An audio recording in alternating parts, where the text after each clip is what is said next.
ओम शांति। 17/7/2026।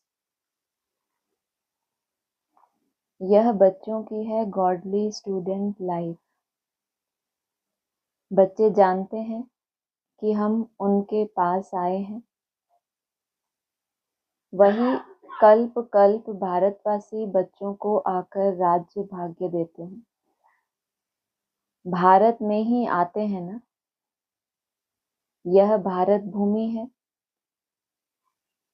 अपनी भूमि पर बहुत प्यार रिगार्ड होता है। जैसे कोई विलायत का बड़ा आदमी यहाँ मरता है तो उनको विलायत ले जाते हैं, अथवा यहाँ का कोई बड़ा आदमी विलायत में मरता है तो उनको यहाँ ले आते हैं। अपनी भूमि का मान रखते हैं। भगवान को कहा जाता है, भारत को कहा जाता है भगवान की जन्मभूमि। यह भी जानते हो, जिसको भगवान अथवा अल्लाह परमात्मा कहते हैं, उनके सामने अभी तुम बैठे हो। नाम तो जरूर चाहिए ना। अल्लाह कहते हैं तो भी लिंग की पूजा करते हैं। ईश्वर अथवा खुदा कहते हैं तो जरूर उनकी निशानी चाहिए ना। लिंग को सब तरफ पूजते हैं, चित्रों में भी। आजकल देवताओं के आगे परमपिता परमात्मा का चित्र लिंग दिखाते हैं। वह है सबसे ऊंच। उनको अपना शरीर नहीं है, इसीलिए निराकार कहा जाता है। साकार नहीं है। अभी तुम बच्चे जानते हो, हम उनके सामने कल्प कल्प हाजिर होते हैं शिक्षा लेने के लिए। और तुम कैसे हो? साकार। और उनको अपना शरीर ही नहीं है और तुम उनके सामने हाजिर होते हो। हाजिर कैसे होगे? है ही नहीं। शरीर नहीं है मतलब है ही नहीं ना। लेकिन क्या बोला?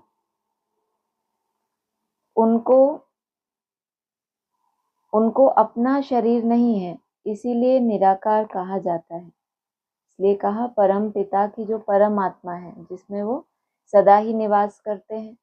अभी तुम बच्चे जानते हो, हम उनके सामने कल्प कल्प हाजिर होते हैं शिक्षा लेने के लिए। भगवानुवाच है तो जरूर राजयोग सिखलाते होंगे। कल्प कल्प हाजिर होते हैं माना बार बार शिक्षा देते हैं बाप। जब शुरुआत की, आदि में स्थापना की, तब भी तुम हाजिर थे। फिर मध्य में क्या किया? टीचर का पार्ट बजाया। उस किसने बजाया? देहधारी ने बजाया या निराकार ने बजाया? निराकार ने बजाया। तो तब भी तुम क्या हुए? हाजिर हुए। और फिर जब लास्ट में प्रैक्टिकल कर्तव्य करने का चांस दिया तो तब भी तुम क्या होते हो? हाजिर। क्यों? क्योंकि तुम्हारा कनेक्शन केवल उनका कनेक्शन तो ब्रह्मा से था, तो वहीं तक समझ के रुक गए। उससे आगे बढ़े ही नहीं कि इससे आगे भी पढ़ाई होती है। फिर उससे आगे जिन्होंने पढ़ाई पढ़ी, फिर अब पढ़ाई समझ ली, अब क्या करना है? प्रैक्टिकल जीवन बनाना है। तो तुम कल्प कल्प क्या करते हो? पूरी यात्रा करते हो, हाजिर होते हो। भगवानुवाच है तो जरूर राजयोग सिखलाते होंगे। स्टूडेंट को राजयोग सिखाया था और वह राजा रानी बने थे। लड़ाई आदि की तो बात है नहीं। इन लक्ष्मी नारायण आदि ने लड़ाई से थोड़ी ही बादशाही पाई है। बिल्कुल नहीं। वैसे क्या बताते हैं, राजाई कैसे पाते हैं इस दुनिया में? हाँ, लड़ाई के आधार से पाते हैं। दूसरा, अगले जन्म में राजाई जो पाते हैं वो दान पुण्य के आधार से पाते हैं। और यहाँ ब्राह्मण क्या करते हैं? तीसरा भी एक बताया था कल। गवर्नमेंट को क्या करते हैं? पैसे देकर क्या ले लेते हैं? टाइटल ले लेते हैं। तो यहाँ ब्राह्मणों की दुनिया में चलता है ना। यहाँ कौन सी राजाई लेते हैं?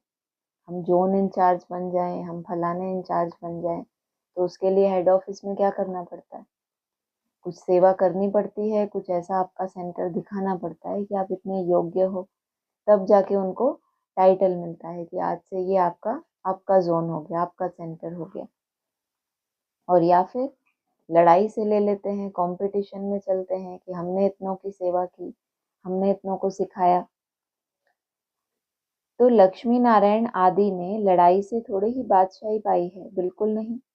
दुनिया बिल्कुल नहीं जानती कि इन्होंने सतयुग में राज्य कैसे पाया। अभी तुम बच्चे समझते हो हम बाप से राज्य ले रहे हैं, हम उनके सन्मुख बैठे हैं, वही बाबा है, श्री कृष्ण नहीं। श्री कृष्ण तो छोटा बच्चा है, वह है रचना। अभी बरोबर श्री कृष्ण अपना पद ले रहे हैं, जो फिर भविष्य में श्री कृष्ण कहलाएंगे। आदि में तो केवल साक्षात्कार हुए थे, उसी आधार से नशा चढ़ गया कि ये क्या बनेंगे भविष्य में, श्री कृष्ण बनेंगे। लेकिन बाबा ने क्या कहा, ये आगे चलकर श्री कृष्ण कहलाएंगे। कहलाएंगे कब? जब उस नाम को क्या करे, सार्थक करे, तब वो कहलाएंगे। अभी तो केवल साक्षात्कार हो रहे हैं अपने भविष्य के। तो वो तो छोटा बच्चा हो गया, वो रचना। यह है सारी पढ़ाई की बात। वहां क्या थी? साक्षात्कार की बात। और क्या साक्षात्कार हुआ? मैं श्री कृष्ण बनूंगा। और श्री कृष्ण कहलाने के लिए क्या चाहिए?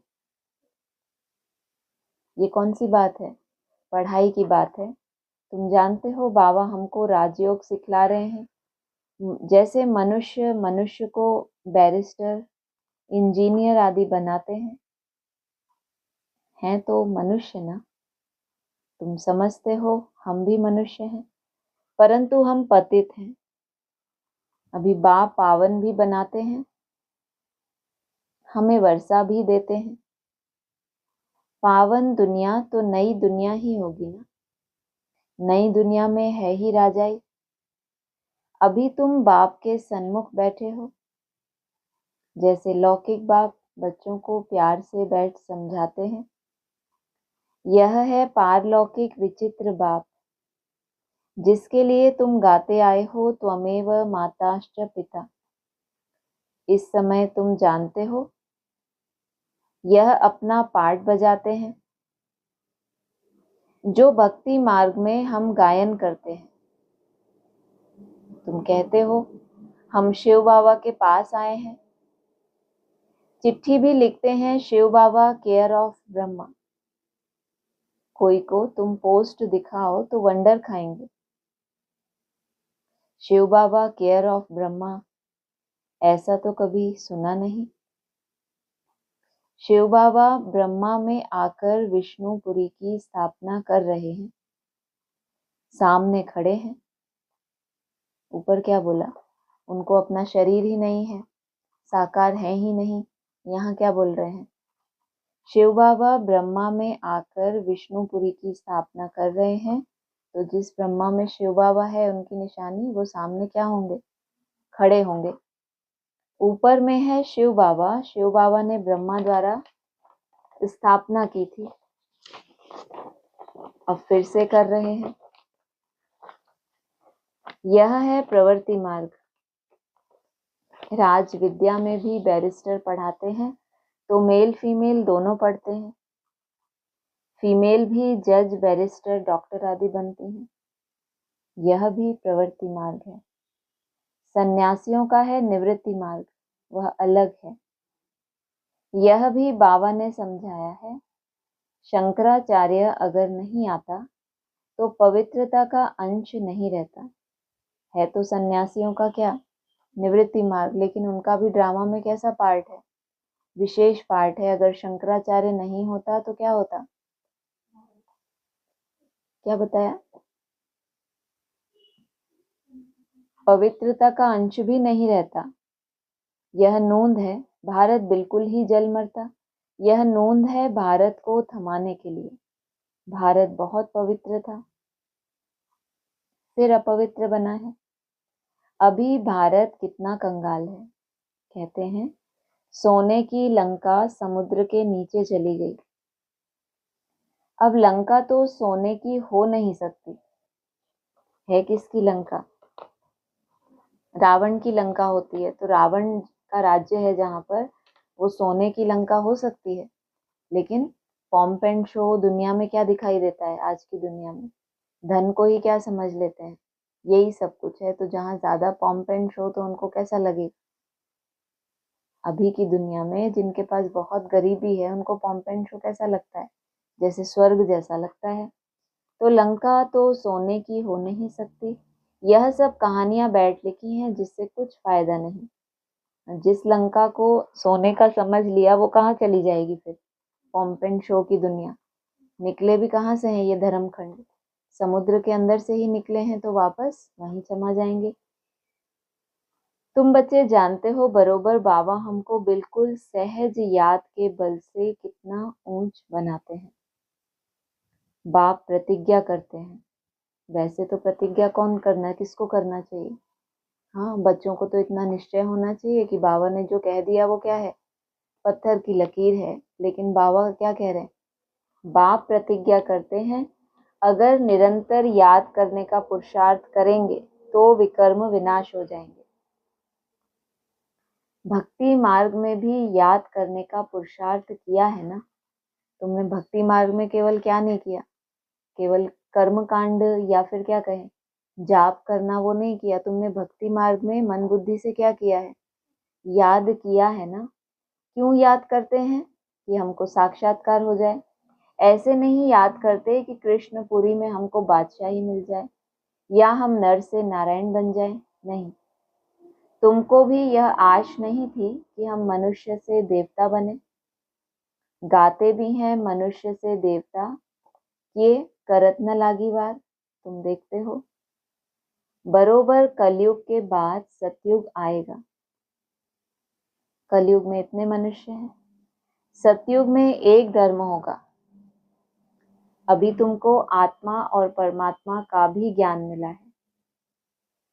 दुनिया में एक भी मनुष्य नहीं जिसको आत्मा का ज्ञान हो। आत्मा में 84 जन्मों का पाठ कैसे नोंदा हुआ है यह कोई जानते नहीं। पहली ही लाइन में बाबा कह देते हैं, रूहानी बाप किससे बात कर रहे हैं?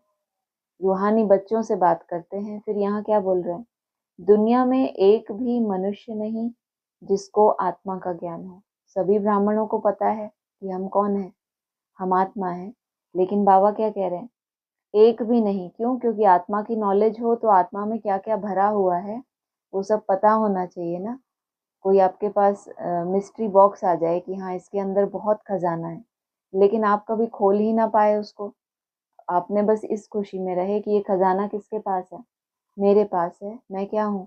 आत्मा हूँ। और उसमें क्या क्या भरा हुआ है? 7 गुण भरे हुए हैं, 8 शक्तियां भरी हुई हैं। और कभी आपने उसको अनलॉक ही नहीं कर पाए कि ये कैसे शक्तियां इमर्ज होंगी, ये कैसे मैं अपने 84 जन्मों को जानूं। कुछ भी आपको पता नहीं चला तो क्या कहेंगे? जानते हैं? यह कोई भी जानते नहीं, यह अक्षर भी कभी कोई से नहीं सुने हैं। बाप तो है ज्ञान का सागर, पतित पावन निराकार। तुम जानते हो हमारी आत्मा अब पाप आत्मा से पुण्य आत्मा बन रही है। सतयुग में तो हैं सब पुण्य आत्माएं। और सतयुग की स्थापना कल क्या कहा था? हेवन में आकर तो हेवन की स्थापना नहीं करेंगे ना। और सतयुग में सब क्या बन जाते हैं? पुण्य आत्माएं। यहाँ बाबा ने परिचय तो दिया कि तुम आत्मा हो, लेकिन सर्टिफिकेट क्या दे रहे हैं? एक भी मनुष्य जानते नहीं है कि कैसे इसमें आत्मा में क्या क्या नोंधा हुआ है। तुम्हारी आत्मा अभी पाप आत्मा से पुण्य आत्मा बन रही है। ऐसे नहीं कि बहुत दान पुण्य करने वालों को पुण्य आत्मा कहा जाता है। ब्राह्मणों की दुनिया में तो धन दान करते हैं, अन्न का दान करते हैं। और यहाँ ब्राह्मण क्या करते हैं? ज्ञान का दान करते रहते हैं। ऐसे नहीं कि दान पुण्य करने वालों को क्या कहा जाता है? पुण्य आत्मा कहा जाता है। तो फिर पुण्य आत्मा कहें किसको? पीछे बोला ना, अभी तुम पाप आत्मा से क्या बन रहे हो? हाँ, पहले तुम्हारा मन बुद्धि के ऊपर नियंत्रण ही नहीं था, तो जैसा देह भान था उस अनुसार क्या करते थे? कर्म करते थे, तो उससे पाप बनता था। अभी जितना बाप की याद में रहकर कोई कर्म करते हैं तो पुण्य के खाते में जाता है। पुण्य आत्मा होते ही हैं सतयुग में। यहाँ जो मनुष्य दान पुण्य करते हैं उनको पुण्य आत्मा समझते हैं। वहां तुमको दान पुण्य आदि करने की दरकार नहीं रहती। वहाँ गरीब कोई होता ही नहीं। कोई भिखारी हो, क्यों भिखारी है वो? उसने कभी अपने जीवन में कमाई नहीं की, तो जो साहूकार हैं उनको उसको भीख देनी पड़ती है। और वहाँ सब कैसे हैं नई दुनिया में?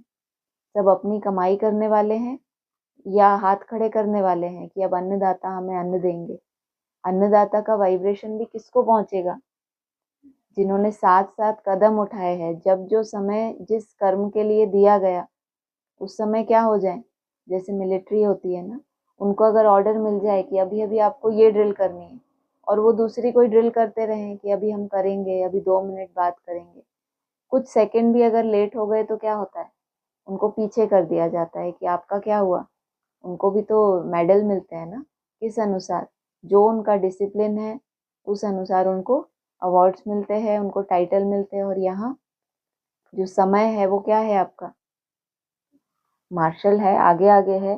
तो जब जिस समय में जिस जिस तरह की नूंद है, आपको जो जो डायरेक्शन मिलते हैं, अगर तभी से कदम पे कदम रख दिया आपने, डिले नहीं किया कि मेरा जब समय आएगा तब होगा, अभी तो मेरे बहुत हिसाब किताब हैं, ऐसा है वैसा है, तो कहा वहां सब कैसे हैं?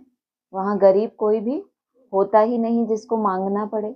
तुम वहां सदैव के लिए पुण्य आत्मा हो ही। कहाँ? सतयुग में। माना आधा कल्प के लिए तुम कैसे हो? पुण्य आत्मा हो ही। यहाँ जो तुम तन मन धन सब बेहद के बाप अर्थ देते हो, जिसको बलिहार जाना कहा जाता है। बाप कहते हैं पहले मैं बलिहार जाता हूं या तुम? बताओ, पहले कौन बलिहार जाता है? पहले बच्चे, और फिर यही जवाब आया था। नहीं, बाबा कहते हैं पहले तुम बलिहार जाते हो, तब फिर 21 जन्मों के लिए बलिहारी मिलेगी। क्या बलिहारी मिली 21 जन्मों के लिए? तुम वहां सदैव कैसे रहते हो? पुण्य आत्मा ही रहते हो। बाबा कहते हैं यह बातें अभी तुम अच्छी रीति समझते हो, डायरेक्ट सुनते हो। घर में रहते हो तो वहां मुरली आती है, दूर से सुनते हो। अभी तो बाप के सम्मुख बैठे हो।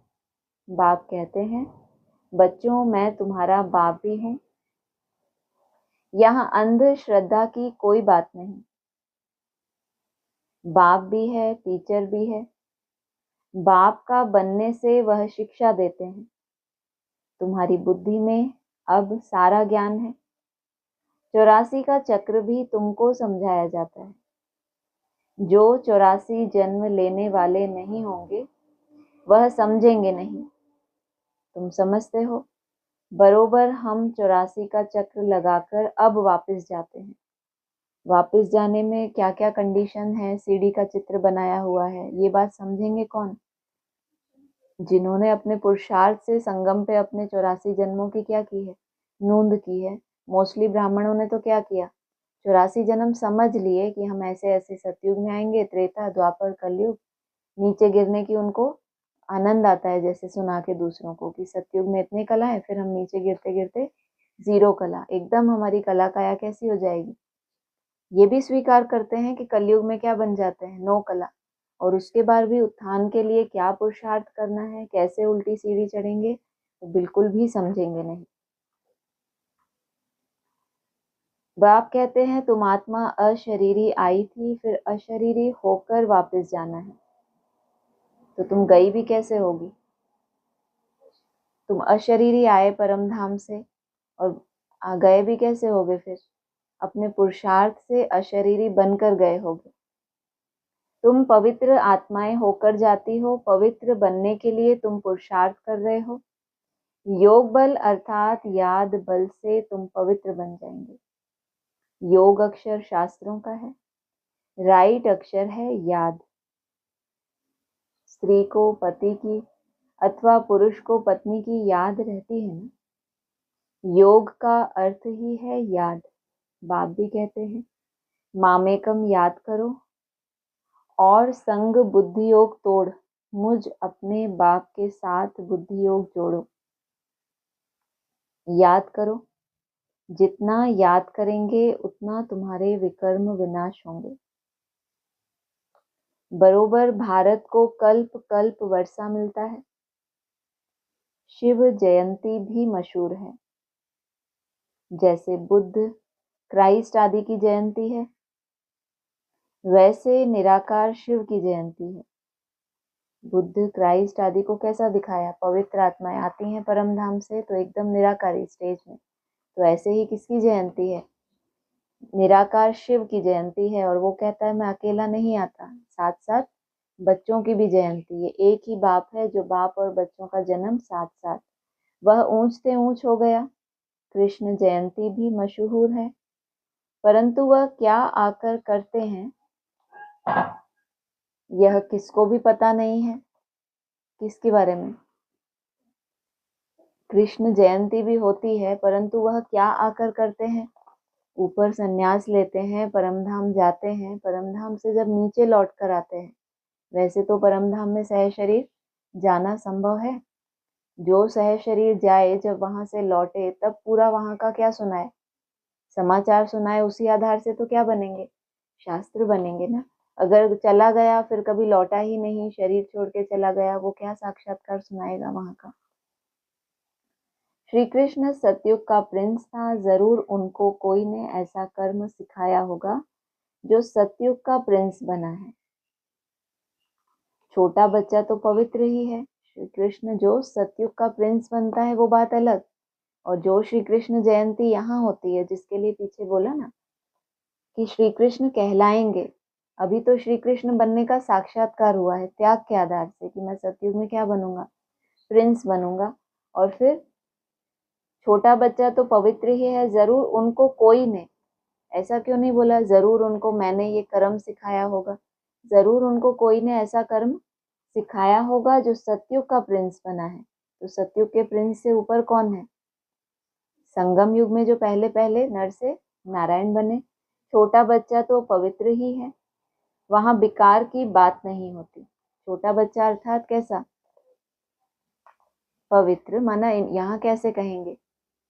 छोटा बच्चा बाबा किसको कहते हैं? हाँ, जिनमें विकार नहीं होते, जो बहुत भोले भाले होते हैं, सरल चित्त होते हैं। तो ब्रह्मा बाबा का स्वभाव कैसा था? बहुत बुद्धि चलाने वाला था या सरल स्वभाव था? झाटकू स्वभाव था, सरल स्वभाव था। तो वो तो है ही पवित्र। बच्चा शुद्ध रहता है। भगवान तो एक ही निराकार है, गॉड इज वन। बाकी सारी है रचना। रचना से कभी रचना को वर्षा नहीं मिल सकता। वर्षा बाप से मिलेगा। भाई को भाई से वर्षा नहीं मिल सकता। तुम सब भाई भाई हो, ब्रदरहुड कहते हैं ना। बाप तो एक ही है, वर्षा बाप से मिलेगा। सर्व भाइयों का सदगति दाता एक बाप है। सभी आत्माओं को बाप से वर्षा मिल रहा है। बाप कहते हैं मैं आत्माओं को आकर पढ़ाता हूँ। आते क्यों नहीं है पहले? कल्प कल्प के बाद ही क्यों आते हैं? क्योंकि उनको किसको पढ़ाना है? आत्माओं को आकर पढ़ाना है। तो अब आत्मा, शुरू से तो आत्मा नहीं थे, तो पहले शूद्रों को क्या बनाया ब्रह्मा द्वारा? ब्राह्मण। फिर ब्राह्मणों को फरिश्ता। पहले माना कुछ ना कुछ मनन चिंतन इनका हो, उसके बाद ये क्या बनने की प्रैक्टिस करें? आत्मा के ऊपर पहले परतें कैसे उतरेंगी? पहले ज्ञान इतना सूक्ष्म दिया जाए कि मोटी मोटी अहंकार की या विकारों की परतें उतरें। उसके बाद आत्मा सतो प्रधानता कुछ ना कुछ उसमें आएगी, तो वो क्या करेगी? भगवान को याद कर सकेगी। नहीं तो असंभव लगेगा ना। तामसी आत्मा को थोड़ा भी याद करना कैसा? बाबा ने कहा 1-2 मिनट भी कोई कोई मुझे याद नहीं कर सकते, ऐसी कैसी परतें चढ़ी हैं। तो कहा मैं आत्माओं को आकर पढ़ाता हूँ, आत्माओं को सदगति देता हूँ। बाप बैठ राजयोग सिखलाते हैं। इस पढ़ाई का पद तुमको यहाँ नहीं पाना। वह बैरिस्टर आदि इस जन्म में बनते हैं, फिर दूसरा जन्म लेकर फिर से पढ़ेंगे। जब ये पढ़ाई आदि में पढ़ रहे थे तो क्या बोला था बाबा ने? अभी तुम पढ़ रहे हो, दूसरे जन्म में क्या होगा? गोल्डन स्पून इन माउथ होगा। बाकी ऐसे नहीं कि अभी भी, ये कल भी क्या बोल दिया था, ये पद संगम पर ही पाना है या कहाँ पाओगे? लेकिन संगम पे भी तुम्हारे जन्म कितने हो जाते हैं? किसी के 2, किसी के 3 जन्म भी हो जाते हैं। तो जब ये पढ़ रहे हैं उस समय क्या है? अभी पुरुषार्थ है, अभी तो भक्ति मार्ग का पुरुषार्थ है। फिर और एक जन्म लेकर क्या करना है? ज्ञानी तो आत्मा प्रैक्टिकल स्वरूप धारण करना है। तुम जानते हो इस पढ़ाई से हम 21 जन्म के लिए प्रारब्ध पाते हैं। वहां सतयुग में डॉक्टर आदि कोई होते नहीं, वहां बीमारी ही नहीं होती। वहां तुम गर्भ महल में रहते हो, यहाँ गर्भ जेल में रहते हो, जहां बहुत सजाएं मिलती हैं। तब पुकारते हैं इस जेल से बाहर निकालो। जेल में डाला क्यों जाता है? यहाँ गर्भ जेल में रहते हो, कल क्या बताया था, जेल में कब डाला जाता है? जब बहुत भूलें होती रहती हैं तो उनको जेल में डालते हैं। कोई पछताते हैं तो फिर उनकी सजा थोड़ी कम हो जाती है। और कोई कोई कैसे होते हैं, क्या नाम दिया उनको? Jail birds. बार बार भूलें करते रहते हैं, जैसे जेल ही उनका घर बन जाता है। फिर हम कोई भूल नहीं करेंगे, धर्मराज से प्रतिज्ञा करते हैं। सजा जो दे रहा है उसी से क्या करते हैं, पहले शिव बाबा से प्रतिज्ञा की, फिर प्रतिज्ञा का उतना पालन नहीं किया तो फिर क्या, किसको आना पड़ा? धर्मराज को। फिर किससे करते हैं? आदत है ना इनकी प्रॉमिस करने की। जब पिटाई पड़ती है तो उस समय क्या करते हैं, फिर प्रतिज्ञा करते हैं। यहाँ तुमको शिव बाबा से प्रतिज्ञा करनी है। यहीं जो शिव बाबा से प्रतिज्ञा कर गई है उसको अगर पूरा किया तो फिर धर्मराज से प्रतिज्ञा नहीं करनी पड़ेगी। बाबा हम कभी विकर्म नहीं करेंगे। 5 विकार हम आपको दे देते हैं। यह भी बाप जानते हैं कि विकार कोई ऐसे फट से नहीं छूटेंगे। फिर भी बच्चे क्या प्रतिज्ञा करते हैं कि हम ये 5 विकार आपको देते हैं। इसका मतलब क्या? हमने आपको दिया, उसके बाद बाबा भी जानते हैं कि फट से ये मना ये आएंगे तुम्हारे पास। उसके बाद तुमको क्या होना है, अपनी उस प्रतिज्ञा को कायम रखना है कि ये तो मैंने दे दिया, ये मेरा नहीं है। झेल भी रहे हो उस विकार को, लेकिन अंदर में क्या निश्चय है, इसीलिए तुम्हारा फायदा क्या हो रहा है उससे? ऐसा सोचने से क्या हो रहा है कि मेरे नहीं है, आ तो मेरे पास ही रहे ना। क्या हो रहा है ऐसा सोचने से कि मेरे नहीं है, मेरे नहीं है? हमारे ही पास तो आ रहा है, पड़ोसी के पास तो नहीं आ रहा। तुम हीन भावना में नहीं जाओगे कि अरे इतने समय से मैं पुरुषार्थ करता हूँ, मैं मेहनत करता हूँ, तो भी ये जो मैंने फेंक दिया था वो अगर मुझे दिख भी रहा है तो क्या करना है, फिर से उसको फेंक देना है। तो बाबा भी तुम्हारे साथ, बाबा भी जानते हैं। तो क्या कह रहे हैं, विकार कोई ऐसे फट से नहीं छूटेंगे कि तुमने चुटकी बजाई 1 सेकंड में, 21 दिन में तुमने बस कहा 1 सेकंड हो गया, अब क्या हो जाएगा, ये गया। अंदर डर रहना चाहिए। हम विकारों का दान देकर फिर लेंगे तो बड़ा पाप हो जाएगा। कोई होते हैं रिपीट हो गया विकार, हीन भावना में जाने वाले कोई कैसे होते हैं, जिनको बाबा डर दिला रहे हैं। कोई ढीठ हो जाते हैं कि हाँ हमने दे दिया, लेकिन बाबा ने बोला है ना ये तो आएगा, और रमण करके उस विकार को क्या करते हैं, भोगते हैं।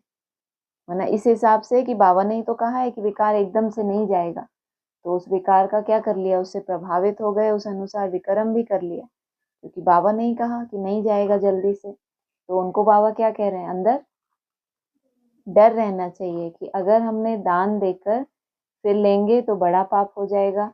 जैसे राजा हरिश्चंद्र का मिसाल है। बाप जानते हैं ऐसे नहीं 5 विकार झट से छूट जाते हैं, नहीं, टाइम लगता है। मिसाल ही किसका दे दिया, हरिश्चंद्र। कहाँ दिखाया है, राजाई सतयुग में दिखाया जाता है। यादगारी कहाँ का है, वहां का यादगार है। और राजाई कहाँ दिखाई है, अयोध्या, जहाँ कोई भी युद्ध नहीं है, लेकिन फिर भी कौन सा एक कहानी में वो लगा हुआ है उनके ऊपर टैग कि दान दिया, फिर छोटी सी भूल हुई कि जरा चाबी दे देना। तो वो भी मैपन कहाँ तक है, बाबा कहते हैं ये माया कहाँ तक है, जब तक तुमने अपनी ऊपर तक भी जाओगे तब भी कुछ ना कुछ क्या होगा इसका, रॉयल रूप। तो मिसाल ही किसका दे दिया, जो बड़े थे बड़ा, मोह जीत राजा है, मोह नहीं है उसमें, लेकिन फिर भी अपनापन कुछ ना कुछ है। तो बाबा कह रहे हैं बाप जानते हैं ऐसे नहीं 5 विकार झट से छूट जाते हैं, नहीं, टाइम लगता है। तुम्हारी कर्मातीत अवस्था होगी तब लड़ाई लगेगी। 5 विकार हैं बड़े दुश्मन, उसमें भी मुख्य एक है देह अभिमान। उसका दान देना कितना मुश्किल है। घड़ी घड़ी बाप कहते हैं अपने को आत्मा समझ, मुझ बाप को याद करो। अभी दिन भर में जितने मिनट जितने सेकंड अभ्यास करते हुए किसका दान दे रहे हैं, सबसे कड़ा दान है किसका बताया बाबा ने, देह अभिमान का, कि ये समझना कि मैं ये देह नहीं हूं। तो घड़ी घड़ी बाप कहते हैं अपने को आत्मा समझ, मुझ बाप को याद करो, परंतु यह होता नहीं है। आप भी ऐसा ही बोलते हो, ऐसा ही बोलते हो कि ये होता नहीं है। नहीं होता, बिल्कुल होता है। तो कितनी खुशी होनी चाहिए कि बाबा जब कहते थे ये होता नहीं है, और अंदर में क्या होना चाहिए, खुशी कि हमसे तो होता है। देह अभिमानी बनने से फिर काम की चोट लगती है। देह अभिमान सबसे तीखा है। देही अभिमानी बनने की मेहनत है मुख्य। देह अभिमान में आने से ही पाप हुए हैं। 5 विकार दान में देना पड़े, इसमें समय लगता है। साजन बिगर सजनिया तो जा न सके। पहले साजन को जाना है, फिर सजनिया। साजन को आकर सब आत्माओं को ले जाना है। जब तक कर्मातीत अवस्था हो तब तक पुरुषार्थ करना है। देह अभिमान आने से ही फिर भूलें होती हैं। कहते हैं बाबा, देह अभिमान में आकर विकार में गिरे, तूफान तो बहुत आएंगे। विकार का संकल्प आए, परंतु कर्मेंद्रियों से कोई भी पाप नहीं करना। माया को जीतने के लिए कितनी मेहनत करनी पड़ती है। बाप कहते हैं अगर शादी की हुई है तो पवित्र रहकर दिखाओ, तो सन्यासी भी देखेंगे। तुमको आमदनी देखो कितनी भारी है। पवित्र रह दिखाया तो बहुत ऊंच पद पाएंगे। तुम पर तो सब कुर्बान जाएंगे। बाबा भी महिमा करते हैं, क्यों ज्यादा महिमा कर रहे हैं? कैसे हैं ये? गृहस्थ में है लेकिन फिर भी पवित्र रह के दिखाते हैं, तो बाबा भी इनकी महिमा करते हैं। भल पवित्र भी रहे, परंतु फिर योग भी चाहिए। पहली सब्जेक्ट प्योरिटी, लेकिन उसके बाद भी क्या चाहिए? योग भी चाहिए। योग में ही घड़ी घड़ी विघ्न पड़ते हैं। पवित्रता में फिर भी कहो संकल्प ले लेते हैं, दृढ़ता होती है, संस्कार होता है, तो पवित्रता में बहुतों को दिक्कत नहीं होती, लेकिन फिर योग में विघ्न घड़ी घड़ी आते हैं। देह अभिमान आ जाता है, पवित्र रहते हैं सो तो ठीक। पहले तो यही कितनी बड़ी समस्या थी कि अरे तुम किसके बच्चे हो, एक बाप के बच्चे हो तो आपस में भाई बहन हो। लेकिन यहाँ क्या बोला, पवित्र रहते हैं सो तो ठीक है। अभी अभी कुर्बान जा रहे थे और फिर आगे बढ़े तो क्या बोला, सो तो ठीक है। पवित्रता से ही पवित्र दुनिया में बरसा पाएंगे। माना तुम पवित्र हो, तुमने पूरा जीवन क्या किया, तुम्हारे पास प्योरिटी है, तो भी शरीर छोड़ के कहाँ जाओगे? उस पवित्र दुनिया में जाकर तुम बरसा पाएंगे। परंतु फिर माया भी जोर रखेगी। माया बहुत वार करती है। बाप समझाते हैं यह सब होगा, बहादुरी दिखलाते हैं, परंतु साथ साथ निरंतर याद भी रहे, तभी विक्रम विनाश होंगे। जो पवित्र रहते हैं उनके लिए क्या बोला, कैसी याद करें? निरंतर याद करें, तब विक्रम विनाश होंगे। रुस्तम जो बनते हैं उनको माया भी बहुत सताती है। याद में मुश्किल रह सकते हैं, जो रह सकते हैं उनसे अनुभव पूछना चाहिए। कौन रह सकता है? हाथ खड़ा करो तो उनका अनुभव सुनेंगे। आज नहीं रह सकते याद में निरंतर, पहली बार समझे? हाँ जी, ठीक ठाक। क्या बोला बाबा ने? क्या बोला?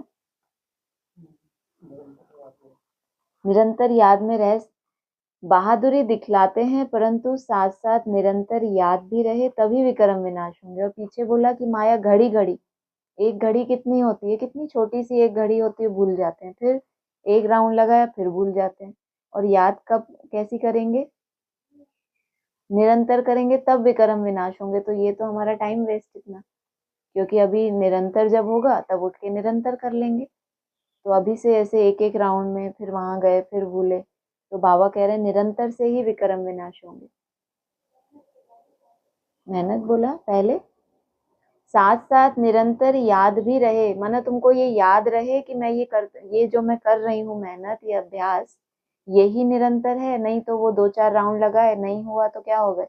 निरंतर के चक्कर में क्या कहा, इतना गैप पड़ गया कि बाप से कितने दूर हो गए। इस अंतर को तो समाप्त करना है ना। किसके बीच का अंतर है? आत्मा और परमात्मा के बीच में क्या आ गया? गैप आ गया। किस वजह से? भूलने की वजह से, देह अभिमान की वजह से। अब घड़ी घड़ी तुम उसको हटा रहे हो, पहले से कैसे पता चले कि हम निरंतर हैं? निरंतर होते होते ही होगा, या एक दिन बहुत अंतर है और अगले दिन पूरा गैप खत्म हो गया? गैप भी होता है किसी चीज में तो धीरे धीरे फिल होता है या एकदम से हो जाता है, लेकिन वो निरंतर करने के लिए क्या है तुम्हारे अंदर? माया का कोई भी विघ्न तुम्हें अपने अभ्यास से नहीं रोक पा रहा, तो इसी को क्या कहेंगे कि अभ्यास तुम्हारा पूरे दिन में जितना तुम्हें करना है यही निरंतर है। और रिफाइन जब होता जाएगा तो क्या कहोगे उसको कि अब ये अंतर कैसा हो रहा है? बहुत थोड़ा सा अंतर बचा है। माना जो मैं टाइम अपने लिए लेता हूँ, मान लो ये 1 मिनट का ही लिया, 1 मिनट भी लगातार हो गया तो क्या कहेंगे? टारगेट ही 1 मिनट का लिया था, 24 घंटे का लिया ही नहीं था टारगेट। कितना लिया था? 1 मिनट का टारगेट। और उसमें अंतर अभी कितना है? किसी का 45 हो जाता है, 15 सेकेंड, किसी का 20, 25, 30, कितना होता होगा। और उसमें अब कोई गैप नहीं आ रहा, एक से दूसरे के बीच में अंतर खत्म, कोई संकल्प नहीं। फिर आपने 5 मिनट का लिया, फिर आपने 10 मिनट का लिया, तो इस निरंतर से क्या होगा? ज्वाला प्रज्वलित होती है। 8 घंटे भी एक तो होते हैं टूटा टूटा सारे दिन में, इधर 2 मिनट, इधर 10 मिनट। वो भी मिला के बाबा ने दो तरह से 8 घंटे बताया। एक तो कौन से? किश्तों में जो हम जमा करते हैं, सुबह थोड़ा किया, वो भी क्या है? वो भी सतो प्रधान है, नहीं तो आपका वो भी टारगेट पूरा नहीं होगा। और एक 8 घंटे कैसे हैं? जब से शुरू हुआ और 8 घंटे में कोई अंतर ही नहीं है, तो वो 8 घंटे 24 घंटे हैं क्या? कितना है वो? 8 ही घंटा है ना। अगर 1 मिनट 5 मिनट हो सकता है तो बाबा ने क्या कहा था? 5 घंटे नहीं हो सकता? कितना अजीब लगता है। कहाँ 1 मिनट 5 मिनट और कहाँ 5 घंटे। किसका हो गया 5 घंटे? किसका होगा? जो लगातार अभ्यास कर रहा है, जिसका आज 5 मिनट हुआ है, तो उसने 5 मिनट के लिए कितनी मेहनत की होगी। 1 मिनट के लिए भी अभी तो 2 साल हो गए ना, 24 से अगर आपने शुरू किया है तो 1 मिनट के लिए कितना संघर्ष करना पड़ता है। और इतनी मेहनत करते करते एक का डबल, उसका 5, तो क्या होगा? 5 घंटे तक भी वो जाएगा। उसके लिए थोड़ी है कि 1 मिनट में इतने साल लगे हैं तो कैलकुलेटर निकालो कि 5 साल 5 घंटे में कितने मिनट होते हैं, उसमें इतने। इतनी बुद्धि तो भगवान किसी को ना दे, वही भला। तो क्या कहा? निरंतर याद भी रहे तब विक्रम विनाश होते हैं। रुस्तम जो बनते हैं उनको माया भी बहुत सताती है। एक लाइन इतना ऊंचा ऊपर आसमान में चढ़ाते हैं और अगली लाइन बनो रुस्तम, बड़े बड़े टारगेट लो, तो माया भी क्या करेगी? तुमको बहुत सताती है। याद में मुश्किल रह सकते हैं, जो रह सकते हैं उनसे अनुभव पूछना चाहिए। यही तो पूछ रहे थे, कौन रह सकता है याद में? है कोई आप लोगों में से? लो, इतना समझाया, इतना हम सोचा खोल खोल के समझाया, अब सब हाथ उठाएंगे कि हम याद में रह सकते हैं। सुना आपने अभी? याद में रह सकते हैं निरंतर, सुबह से शाम तक निरंतर 8 घंटे मेहनत कर सकते हैं, तो करते क्यों नहीं? कितना चार्ट होता है आपका? 8 घंटे मतलब कितना होना चाहिए? हाँ, तो अभी आपने क्या बोला? कर सकते हैं, तो करते क्यों नहीं? कोई पूछ है घर गृहस्थ की, बहुत जिम्मेदारियां हैं आपके ऊपर। हाँ, तो बाबा क्या कह रहे हैं? जो रह सकते हैं उनसे अनुभव पूछना चाहिए। तो आप लोग रह सकते हो, नहीं रह सकते? रह सकते हैं, थोड़ा हाँ या ना भी बोल दोगे तो भी हम आगे पढ़ लेंगे कि यहाँ कोई नहीं रह सकता। नहीं तो यहाँ रह ही नहीं रहे होते, अगर रह नहीं सकते तो फिर यहाँ भी नहीं रह सकते। यहाँ तो कंडीशन ही क्या है? अब तुम्हारे सारे काम ही छोड़ा। पहले तो चलो हमें ये लगा चलो सबसे अच्छा है, यहाँ कोई सेवा के झंझट नहीं, ना बाहर धक्के खाने, आराम से रहेंगे, खाना पीना, बाबा को याद करना सुबह शाम। पहले तो ऐसा ही था ना रूपरेखा। दिन भर सेवा में बिजी रहते थे, खान पान का इतना लोड था, इतना कुछ खाते थे, तो तब धीरे धीरे तुमने सोचा बाहर की सेवा, धीरे धीरे वो लोड भी क्या होता जा रहा है? तुम भी वेटलेस होते जा रहे हो। तुम्हारे ऊपर ये जो था शरीर को पालने का लोड, वो भी जिम्मेदारी कौन ले रही है? वो भी जिम्मेदारी प्रकृति ने उठा ली। तो अब तुमको कुछ भी करने योग्य है? बोला है ना, सतयुग में पालना कौन करती है? प्रकृति तुम्हारी दासी होती है। माना तुमको सोचना नहीं पड़ता कि हम अपने लिए ये मेहनत करें, हम अपने शरीर को ऐसा खिलाएं वैसा। प्रकृति को सब पता है कि उसको क्या करना है। तुम क्या बनो? योगी बनो सिर्फ। तो कहा याद में मुश्किल रह सकते हैं, जो रह सकते हैं उनसे अनुभव पूछना चाहिए। क्या समझते हैं, कैसे रहते हैं? क्या इनकी बुद्धि में ऐसी समझ बैठ गई है कि घड़ी घड़ी माया भी इनको सता रही है। क्योंकि बोला ना, रुस्तम जो रह सकते हैं जरूर रुस्तम ही होंगे, और इनको माया भी सताती होगी, लेकिन रह सकते हैं, फिर भी कह रहे हैं हम रह सकते हैं। माना माया का ऑपोजिशन जो भी होता है, अब हमें इतनी समझ आ गई कि ये हमारा कुछ भी बिगाड़ने वाली नहीं है, ये सिर्फ हमें नीचे ले जाने के लिए आई है कि छोड़ दो ये पुरुषार्थ, इससे कुछ नहीं होने वाला। इतने सालों से भी तो किया, तुम्हें कुछ मिला क्या आज तक? कभी महिमा हुई क्या तुम्हारी? ऐसा कुछ आता होगा ना तरह तरह का। तो फिर ये माया क्या करती है, बस तुम ये करना छोड़ दो, ये करोगे तो फिर तुम जीत जाओगे, फिर वो हार जाएगी। तो वो चाहती क्या है कि वो अपना काम करती रहे और आप अपना काम करना छोड़ दो। याद में रहने से विक्रम विनाश होंगे, यह बात ही बिल्कुल न्यारी और नई है। लो, इसमें क्या नई बात आ गई? शुरू से सुनते आए, अपने को आत्मा समझ, मुझ बाप को याद करो। किसी भी ब्रह्मा कुमार से पूछो आज बाबा ने मुरली में क्या बोला, तो क्या बोलते हैं? अपने को आत्मा समझ, मुझ बाप को याद कर। ना भी बोला हो उस दिन तो भी वो कहेंगे ये तो रोज ही बोलते हैं बाबा। और बाबा क्या कह रहे हैं? याद में रहने से विक्रम विनाश होंगे, और विक्रम विनाश होने की निशानी क्या होगी? कोई तो निशानी होगी। विक्रम है उसकी निशानी पता चल जाए, तो विनाश हो रहे हैं उसकी भी निशानी पता चल जाएगी। विक्रम, हाँ, बाबा ने कहा हल्कापन आत्मा महसूस करेगी, नहीं तो क्या होता है, याद कर ही नहीं सकती। जितने जितने विक्रम विनाश होंगे, याद कैसी होगी? सहज, कोई भी उसमें विघ्न आने वाला नहीं है। यहाँ बैठे हो तो नशा चढ़ा हुआ है,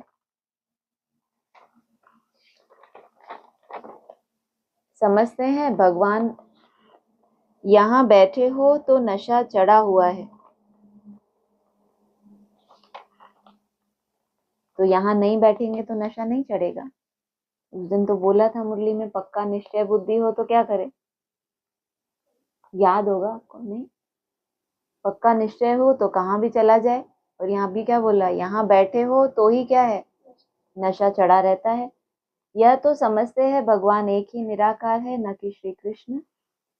वास्तव में श्री कृष्ण के लिए शास्त्रों में बातें लिख दी हैं।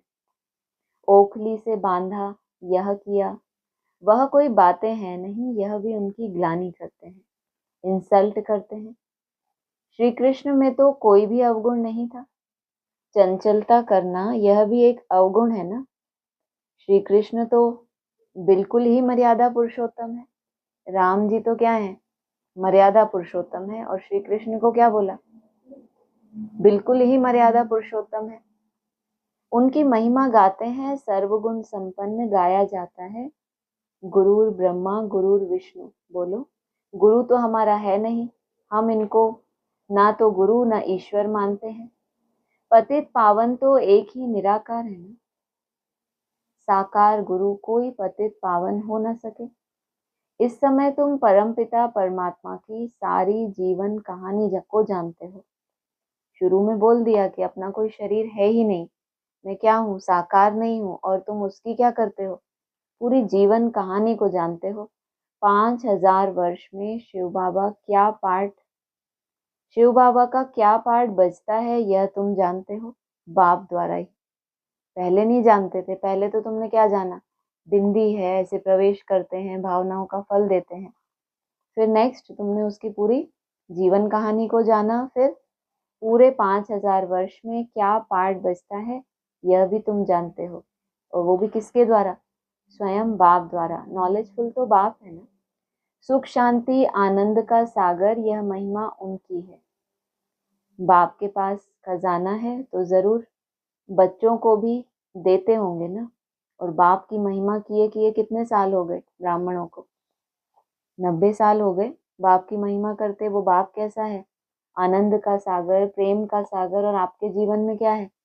अगर थोड़ी सी भी शांति नहीं है, सुख नहीं है, तो बाबा क्या कह रहे हैं? बाप के पास खजाना है तो जरूर बच्चों को भी देते होंगे ना। वो तो मानते हैं कि बाप 100 वर्ष के लिए आया।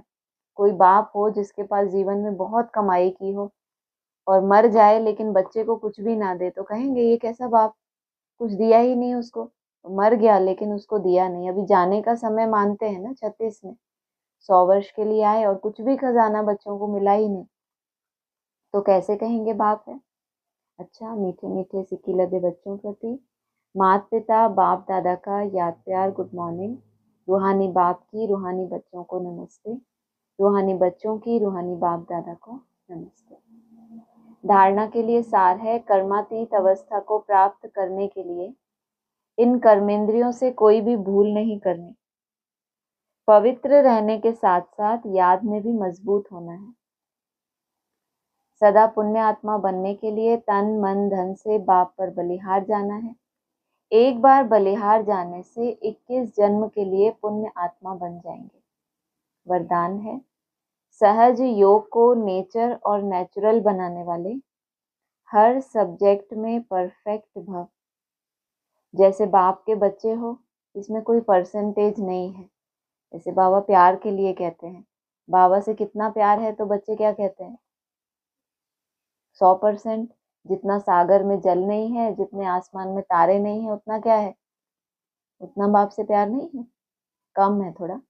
कितने सितारे प्यार है, जितने डायमंड हम क्या कर रहे हैं, अर्पण कर रहे हैं, उससे ही समझ लो कि हमारा अभी इतना प्यार है। डायमंड माना सितारा ही तो होता है। तुम जितने सेकंड सितारा बन रहे हो तो तुम्हारे क्या है, आत्मा बन रहे हो ना, तो तुम्हारा उतना प्यार है, तभी तो बन रहे हो। जैसे बाप के बच्चे हो, इसमें कोई परसेंटेज नहीं है। परसेंटेज कब कहें, जब कुछ ना कुछ पुराने संबंधों में भी क्या है, अभी लगाव झुकाव है। अगर एक बाप ही हमारा संसार है तो क्या कहेंगे, अभी कोई परसेंटेज है ही नहीं। ऐसे निरंतर सहज योगी व योगी बनने की स्टेज में अब परसेंटेज खत्म होनी चाहिए, नेचुरल और नेचर हो जानी चाहिए। जैसे माया भी है, कितना ऑपोजिशन करती है, तो हर बार उससे हारे, हर बार उससे हारे, क्या हो जानी चाहिए, हैबिट हो जानी चाहिए कि इसको तो आना ही है। मुझे अपनी नेचर कैसी बनानी है, डोंट केयर करने वाली। माया का केयर नहीं करना, मुझे क्या करना है, अपनी यात्रा कंटिन्यू करनी है। जैसे कोई की विशेष नेचर होती है तो उस नेचर के वश न चाहते भी चलते रहते हैं, ऐसे यह भी क्या बन जाए। जैसे किसी की नेचर कहती होती है कम बोलने की, किसी की ज्यादा बोलने की, वो नेचर के परवश होके क्या होता है, वैसे ही कर्म होते रहते हैं ना। ऐसे अपनी नेचर को कैसा बनाना है, सहज योगी की नेचर बन जाए। क्या करूं, कैसे योग लगाऊं, यह बातें खत्म हो जाएं तो हर सब्जेक्ट में परफेक्ट बन जाएंगे। परफेक्ट अर्थात इफेक्ट और डिफेक्ट से परे। स्लोगन है, सहन करना है तो खुशी से करो, मजबूरी से नहीं। मजबूरी से करेंगे तो क्या होगा, सहन कर रहे हैं, लेकिन सहन करने के साथ साथ क्या चाहिए, एक और शक्ति, समाने की शक्ति। उससे क्या होगा, हाँ, उसके बाद सहन जो किया है वो आप अर्थ सहित सहन कर रहे हो। नहीं तो क्या होगा, सहन भी करेंगे लेकिन अंदर अंदर क्या होगा, वो जो व्यर्थ संकल्प चला है दूसरे के प्रति, वो कभी ना कभी क्या करेगा, विस्फोट करेगा। तो क्या होगा, सहन तो किया लेकिन अब धीरे धीरे क्या करना है, समाना है। कि मैं जो करती हूँ किसके लिए करती हूँ, सहन करने की श्रीमत किसने दी है, बाप ने दी है। तो जितना सहन करेंगे उतना क्या बनेंगे, शहंशाह बनेंगे। बाप खुश होता है या दूसरों को खुश करना है, जो सहन कराने वाला है वो तो खुश हो गया कि देखो मैंने इसको दबा दिया। जो सहन करता है वो दुखी हो जाता है कि मैं ही हमेशा करूं। लेकिन उसको क्या सोचना है, खुशी से कब सहन कर पाएगा, जब लगेगा कि बाप ने श्रीमत दी है, मुझे श्रीमत पे चलना है। और इससे क्या होगा, मेरी आत्मा पावरफुल बनती है। सहन करना, सहन करना कमजोरी नहीं होती। मजबूरी से नहीं होगा तो क्या होगा, वो जो समा नहीं पाए सहन करने को, कभी ना कभी क्या होगा, उस सहन करने का बखान होगा कि हमने क्या किया, हमने इतना इतना सहन किया। अव्यक्त इशारे हैं, पावरफुल योग अर्थात लगन की अग्नि ज्वाला रूप की याद ही भ्रष्टाचार अत्याचार की अग्नि को समाप्त करेगी, सर्व आत्माओं को सहयोग देगी। इससे ही बेहद की वैराग्य वृत्ति प्रज्वलित होगी। याद की अग्नि एक तरफ उस अग्नि को समाप्त करेगी, दूसरी तरफ आत्माओं को परमात्मा संदेश की शीतल स्वरूप की अनुभूति कराएगी। इससे ही आत्माएं पापों की आग से मुक्त हो सकेंगी। अच्छा, ओम शांति।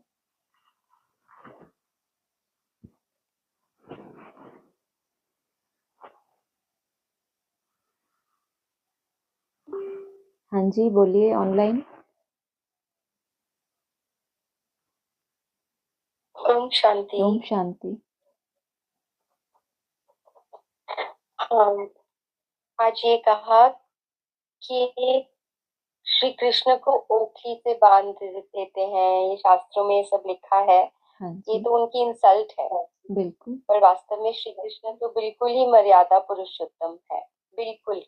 बिल्कुल ही बोल तो दिया। पहला क्वेश्चन, हाँ, पहला क्वेश्चन कि ऐसा शास्त्रों में क्यों ये सब लिखा, क्यों इंसल्ट की, और दूसरा कि बिल्कुल ही मर्यादा पुरुषोत्तम। हम्म, जब संसार में जब बाल स्वरूप होता है और जब समझदार बन जाते हैं तो कहेंगे बिल्कुल ही मर्यादा पुरुषोत्तम। बड़े हो जाते हैं, जब बचपन है, हालांकि बाबा ने तो बोला कि बचपन में भी, गर्भ काल में भी वो आत्मा वही संकल्प करती है जो उसको संपन्न बनने के बाद करने हैं। वहां तो दिखाया कि माता ने बांध दिया, और यहाँ किसके बंधन में है? सभी आत्माओं के लिए यही कंडीशन है। बाबा कहते हैं कि तुमको कौन से बंधन में रहना है, तो तुम सब बंधनों से छूट जाएंगे। ईश्वर की जो मर्यादा है, उस मर्यादाओं के बंधन में सभी को बंधना है। तो पहले पहले बाप आएंगे तो क्या करेंगे? जब आए, साक्षात्कार कराया तो अपने बंधन में बांध लिया ना बाप ने सबको। तो उन्होंने तो वो यादगार बना दिया कि बहुत चंचलता थी। अब कलयुग अंत में जब हम होंगे तो बाप को अपना बनाने के लिए, अपना परिचय देने के लिए भी हमें साक्षात्कार करवाने पड़े, आधार लेना पड़ा भक्ति का ही। तो वो आकर्षण किया शिव ने, तो कहेंगे खुद के साथ उसने बांध लिया। बाकी चंचलता के कारण बांधने की बात नहीं है, ये सभी बच्चों की बात है, एक की बात नहीं है। कि बाप को आकर हमें मर्यादाओं के बंधन में बांधना पड़ता है। जब उस बंधन में रहकर हम पुरुषार्थ करते हैं, तब हम संपूर्ण मर्यादा पुरुषोत्तम बनते हैं।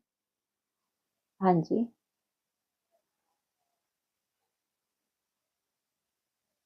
हाँ जी, मतलब श्री राम के लिए कहा मर्यादा पुरुषोत्तम, और श्री कृष्ण के लिए, क्योंकि ये आता था पहले कि अगर श्री कृष्ण को ज्यादा वो दिखाया, 16 कला बताया हम्म, और ज्यादा, तो फिर उनके लिए मर्यादा पुरुषोत्तम नहीं आता था, श्री राम के लिए आता था। लेकिन आज बोला बिल्कुल ही, तो बिल्कुल ही। अच्छा लगा। हाँ बिल्कुल, धीरे धीरे बाबा हमें जो भी रहस्य हैं वो क्लियर करते हैं। वैसे भी मुरलियों में तो मोटे रूप में कई बार आता है श्री कृष्ण के गुणों में और शिव बाबा के गुणों में अंतर है। वो सर्वगुण संपन्न मर्यादा पुरुषोत्तम, उस हिसाब से तो आता ही था। देवताओं के गुण और शिव बाबा के गुणों में ये अंतर है। हाँ। बाकी भक्ति मार्ग के हिसाब से जो उन्होंने उल्टे उल्टे कलंक लगा दिए, इतनी इतनी रानियां थी, ये था, तो बाबा ने कहा ना शास्त्रों में तो इंसल्ट कर दी है। क्योंकि बहुतों का बीच में इंटरफेरेंस हुआ है ना। भारत में जो राज्य हुआ है, मुसलमानों का भी हुआ, क्रिश्चियंस का भी हुआ है, दूसरे धर्मों में जिनको बाद में कन्वर्ट होना है वो आत्माएं भी थी भारत में। तो शास्त्रों में जो भी मिक्स चैरिटी हुई है, इस हिसाब से कि इनके देवताओं की ग्लानि करें वो, जो दूसरे धर्म वाले आए वो इन्हीं चीजों को पकड़ कर ही तो कन्वर्ट करते हैं कि आपके देवता ऐसे हैं, उनको इतनी इतनी रानियां होती हैं, ये ऐसे होते हैं। उस आधार से वो उनका कन्वर्शन करते हैं। तो ये सब मिक्सचैरिटी करने वाले भी विधर्मी ही आत्माएं हैं। इसीलिए बाबा को बताना पड़ता है कि ये सब सच्ची बातें नहीं है कि इतनी रानियां थी ऐसे भगाया, ये सब उन्होंने अपने तरह से कहानियां लिखी हैं। हाँ जी। हाँ जी। हम्म।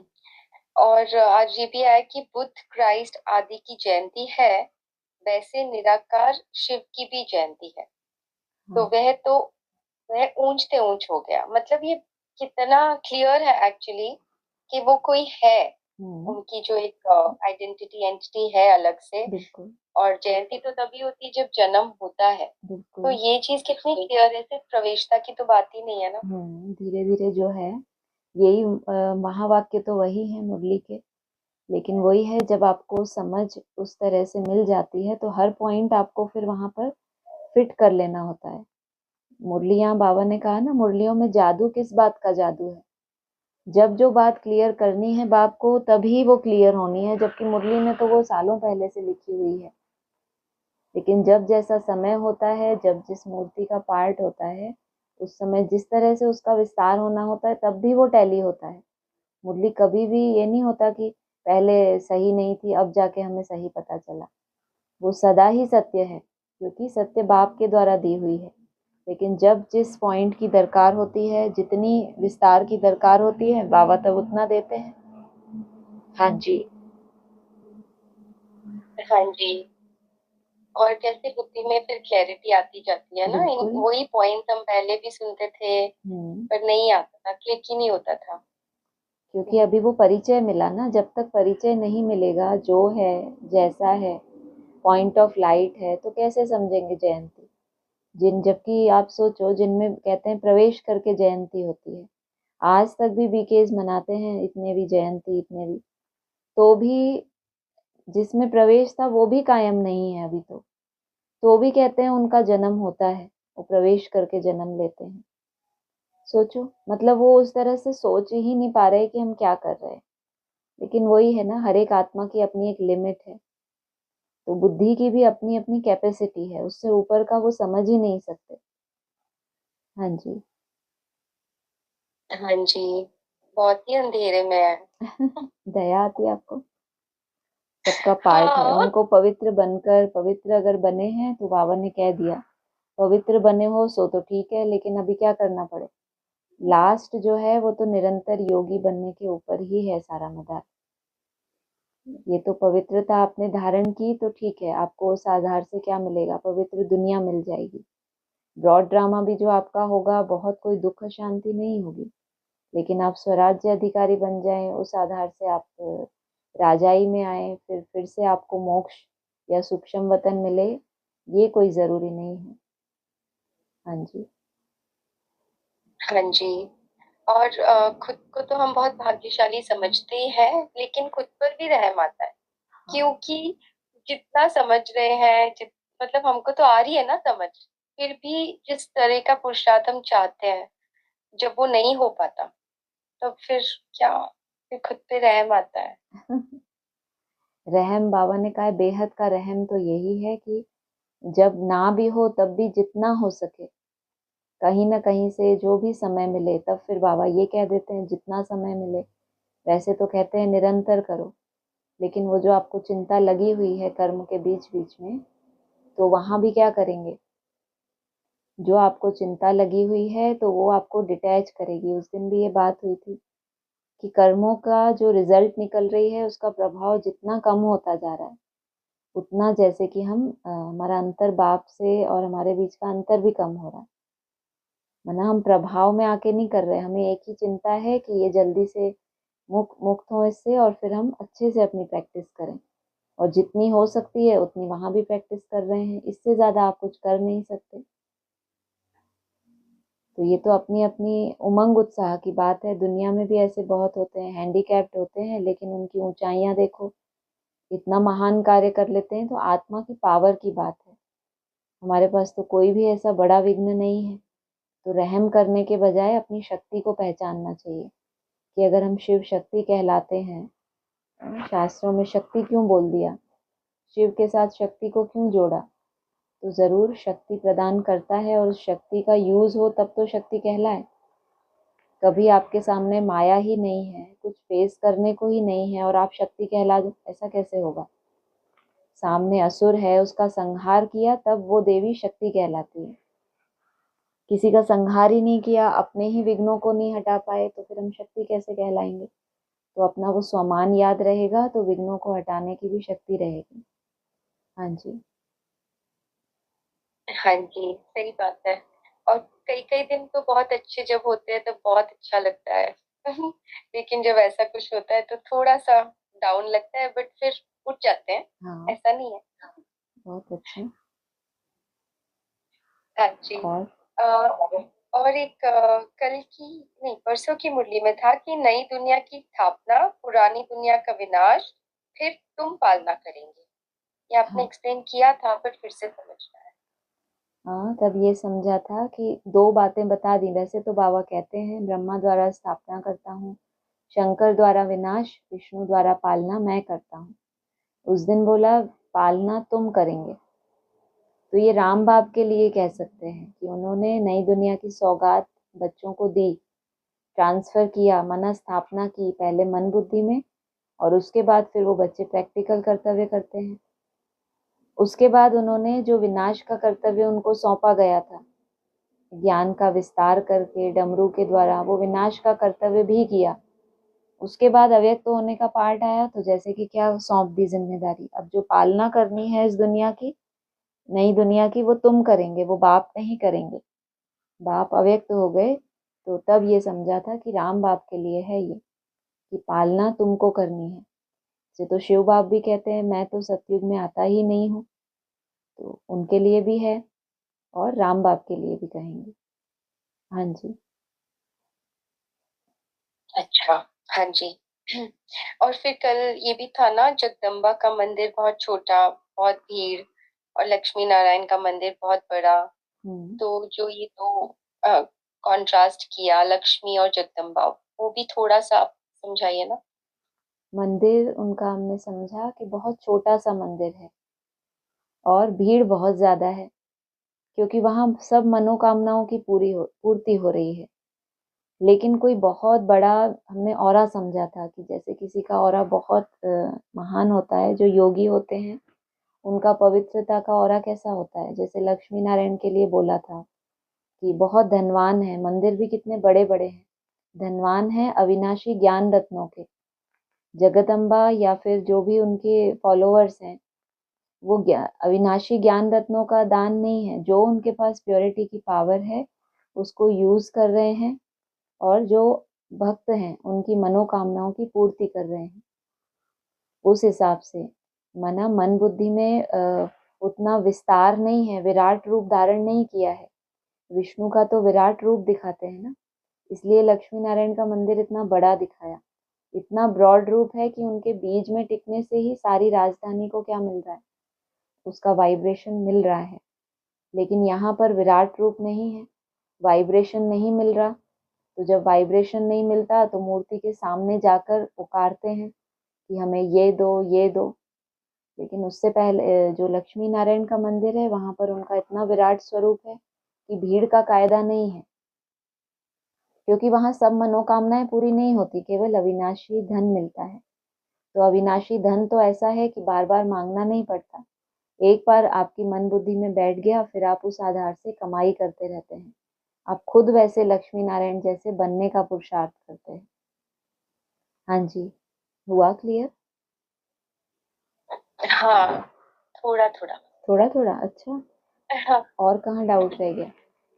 माना वहाँ फिर ऐसा। मनोकामनाएं पूरी हो रही हैं, लेकिन भीड़ बहुत है, क्योंकि दुनिया में, ब्राह्मणों की दुनिया में ऐसी आत्माएं ज्यादा हैं जो पुरुषार्थ नहीं करना चाहती, जो चाहती हैं कि ये दीदियां बैठी हैं, ये ब्रह्मा कुमारियां हैं, ये हमारे लिए वाइब्रेशन फैलाएं तो हमारे ये काम पूरे हो जाएं।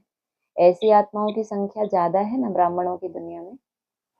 तो ये आत्माएं यही चाहती हैं कि हमारे काम पूरे हो जाएं, हम धन लगाते रहें, हम तन से सेवा करते रहें, क्योंकि मन का पुरुषार्थ तो बहुत मुश्किल है ना, वो नहीं कर पा रहे, मन मना भाव अपने विघ्नों को खुद नहीं हटा पा रहे, तो वो ये चाहते हैं कि ये जो बैठी हैं जगदम्बा की भुजाएं, ये हमारा क्या करें, हमारे सारे विघ्न खत्म कर दें। तो भीड़ बहुत होती है, सेंटर्स पर चले जाओ कितनी भीड़ होती है, क्योंकि पुरुषार्थ थोड़ी कोई करना है, धन लगाना है, ब्रह्मा भोजन खाना है, और बस आते रहो बीच बीच में, इतनी कंडीशन काफी है। लक्ष्मी नारायण के मंदिर, वहां की कंडीशन कितनी भारी है, ऐसे वैसे तो आ भी ना सके, बाबा ने तो कहा है लक्ष्मी नारायण की मूर्ति को कोई अपवित्र छू भी नहीं सकता। तो वहां आने के लिए कंडीशन इतनी बड़ी बड़ी है, पवित्रता, धारणाएं, याद, अमृत वेला, तो कौन कदम रखेगा वहां पे। तो कितना भी विराट स्वरूप है उनका, कितना भी उनके पास अविनाशी रतन है, लेकिन प्रवेश ही नहीं कर पा रहे कोई। हाँ जी, अभी क्लियर हुआ होगा।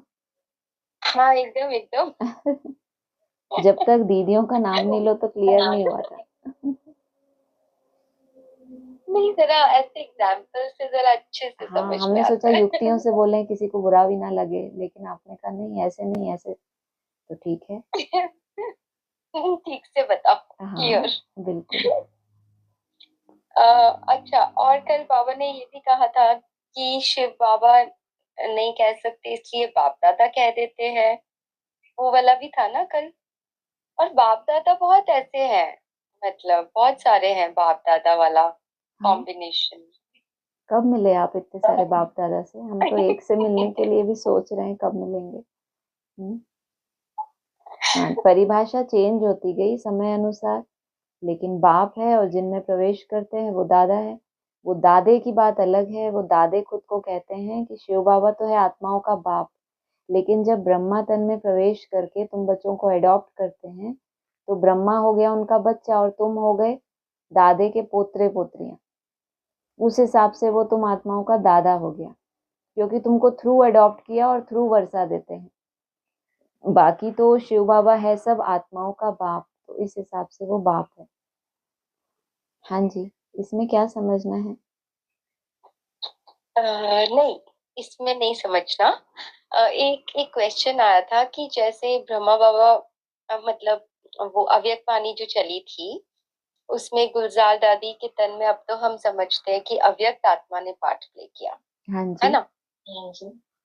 लेकिन तभी भी तो बाप दादा कहते थे। हम्म।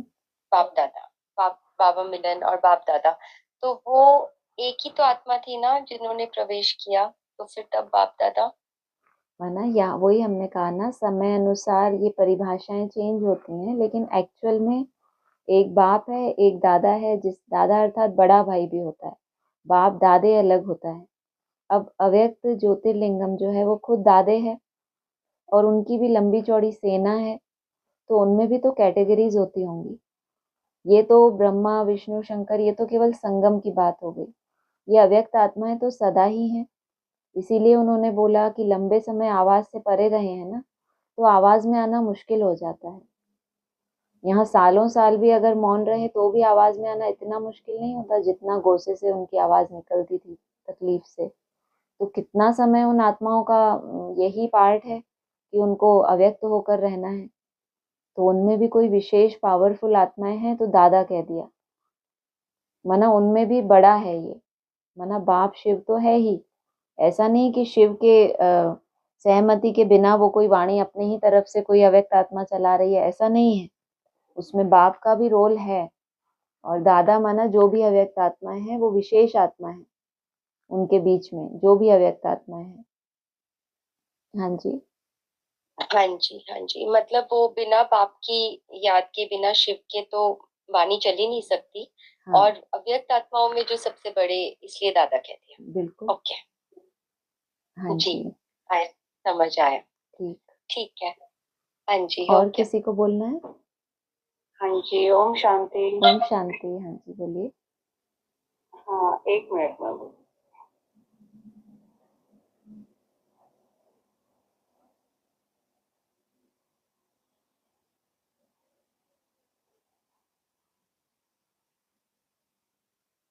हेलो। हाँ जी। हाँ, ये आज की मुरली में है ना, नाम भी लेते हैं, अल्लाह बोलते हैं और फिर लिंग की पूजा करते हैं, तो हम्म। वो समझना था मुझे। ये हम बेसिक में भी समझते थे कि सर्व आत्माओं का पिता, परम पिता। तो उसी हिसाब से समझाया कि वो लोग भी अल्लाह कह देते हैं, लेकिन आकार तो बनाते हैं ना शिवलिंग जैसा। सब धर्म वाले संगे अस्वद कह लो या वो बौद्धियों की अपने तरह की साधना है, तो एक आकार रखते हैं वो भी, जैसा हम शिवलिंग रख देते हैं। कहते हैं वो उसको अल्लाह, लेकिन आकार वही होता है जो शिवलिंग का आकार होता है उसी तरह का। तो ये बेसिक में जो हम समझते थे वैसा मुझे ये लगा। बाकी उन्होंने हाँ कह जी। दिया उसको ऊंचते ऊंच, क्योंकि एक्चुअल परिचय तो नहीं है जैसा देवताओं को मिलता है। लेकिन बाद में जो सर्व आत्माओं का पिता एक मान्यता उसकी होती है भारत में शिवलिंग के रूप में, तो वहां पर जितना उन्होंने जिस तरह से समझा है, तो कोई ना कोई आकार की ही पूजा करते हैं। बाकी लाइट को भी मानते हैं, निराकार को भी मानते हैं। बाकी कुछ धर्मों में कोई पत्थर का ऐसा स्वरूप है उसको भी निराकार मानकर ही पूजा करते हैं। हाँ जी। जी जी, मेरे को भी यही वो आया था कि वो मक्का मदीना में हाँ वो जी। जो बोलते हाँ उसी जी। की हाँ जी। तरफ, हाँ बस वो जी। यही क्लिक करना था मुझे। ठीक ठीक। ठीक है। हाँ जी, ओम ओम शांति। शांति। और कल। शांति दी। ओम शांति। हाँ जी, बोलिए। दीदी, कल जैसे आया ना कि जब वह आए अपनी ताकत दिखाए और जलवा दिखाए, वही सर्वशक्तिमान है ना, तो हाँ जी। कैसे बाबा दिखाते हैं? यही तो इंतजार कर रहे हैं हम। इतने सालों से कहते आए कि इन लक्ष्मी नारायण को ऐसा किसने बनाया, वो कैसा होगा, तुमने गीता का भगवान श्री कृष्ण को कह दिया। तो हमें जहाँ तक हमारी पहुंच है वहां तक हम देख पा रहे हैं, समझ पा रहे हैं, अनुभव कर पा रहे हैं।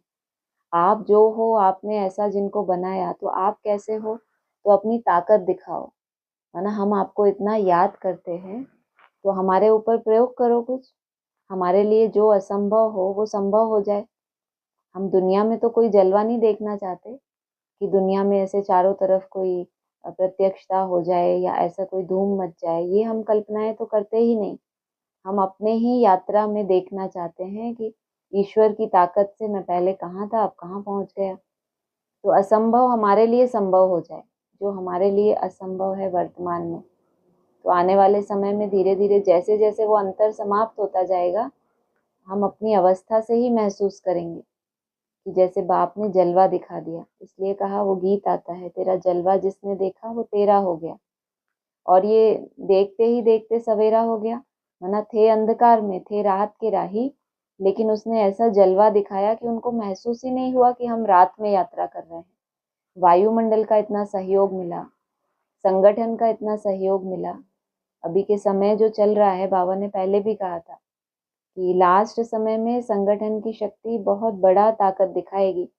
तो अभी नई दुनिया में भी ऑटोमेटिक प्रेरणा हो रही है सबको, चाहे आबू में है चाहे दिल्ली में है, कि संगठन करें संगठित रूप में। तो ये भी उसी की ताकत है कि भले एक दो आत्माएं हैं, दो तीन आत्माएं हैं, आपस में बैठ के जब याद करती हैं भगवान को। और अभी तो याद भी भगवान ने हमें कैसी सिखाई, हम साधारण याद से संतुष्ट भी नहीं होते, और अगर दो तीन होते भी उनको बहुत अच्छा कुछ अनुभव होता है, तो क्या कहें इसको, ये जलवा कौन दिखा रहा है।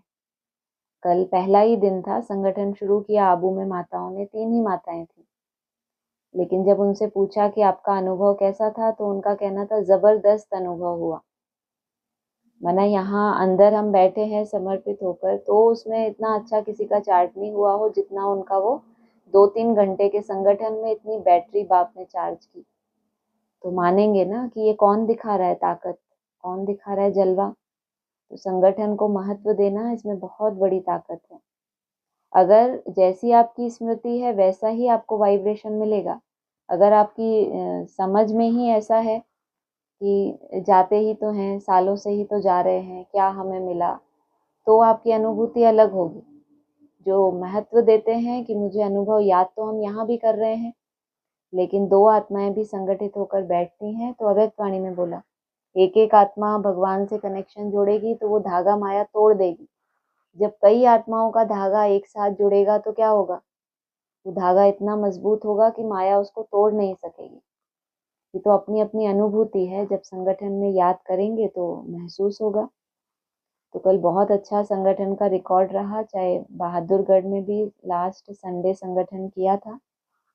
माताएं अपना अनुभव सुनाना चाहें तो शेयर कर सकती हैं, ताकि दूसरों को भी प्रेरणा हो कि जब आपने संगठन शुरू किया तो आपको क्या क्या अनुभव हुआ।